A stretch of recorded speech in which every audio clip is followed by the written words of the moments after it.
Consumer relationships. This is in terms of evaluating the post-consumption experience, and based upon that post-consumption experience, how likely or what basically characterizes the consumer relationships that a firm has established with the customer. If we look at the post-consumption reactions from this consumption process, we can see that it comprises three different elements.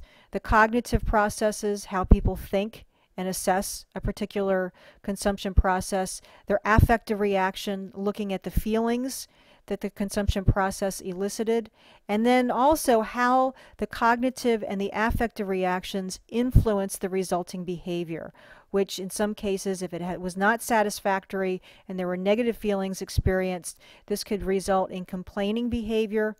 It can result in word of mouth behavior. This can be positive or negative.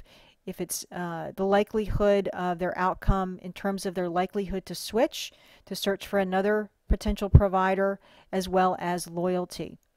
If we think about the actual outcomes of that behavior, if somebody had a bad experience, they can be categorized as either a complainer or a non-complainer. And interestingly, being a complainer is actually the opportunity to potentially mend that relationship. They're providing valuable sources of information that may help the company actually better position or address particular issues that is likely to increase customer satisfaction. And for companies that successfully address these particular issues to the complainer, that complainer could wind up turning around and being an advocate based upon the company effectively addressing the issue. Potentially the consumer that's of concern is actually the one who doesn't say anything but who's dissatisfied. So they may well tell others about the experience, spreading negative word of mouth, and they are also unlikely to return.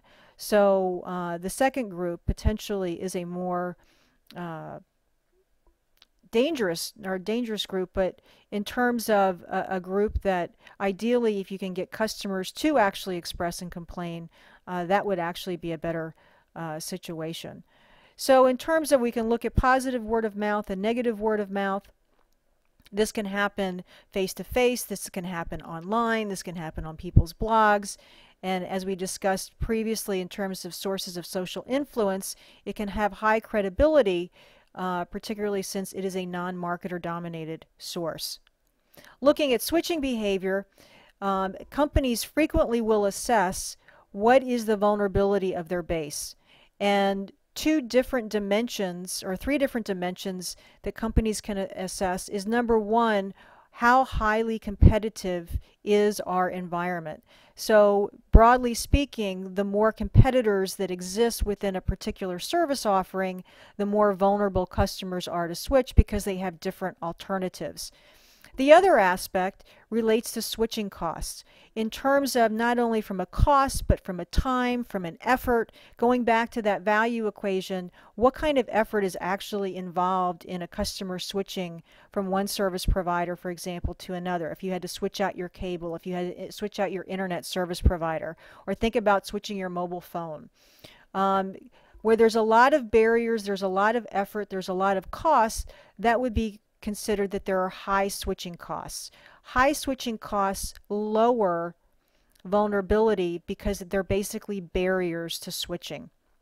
So in a situation where there's low competitive intensity and high switching costs, there we see the lowest vulnerability in terms of customer switching behavior.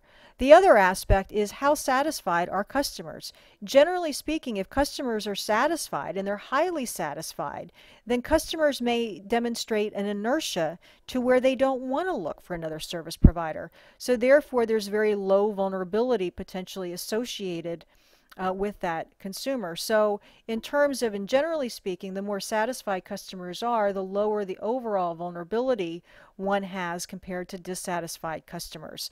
And this goes back to the ACSI index that we talked about in the previous chapter, how companies kind of assess that as one dimension to say how satisfied or dissatisfied are our customers, and then looking at our competitive intensity and switching costs associated, what is the vulnerability and the likelihood that consumers are going to switch.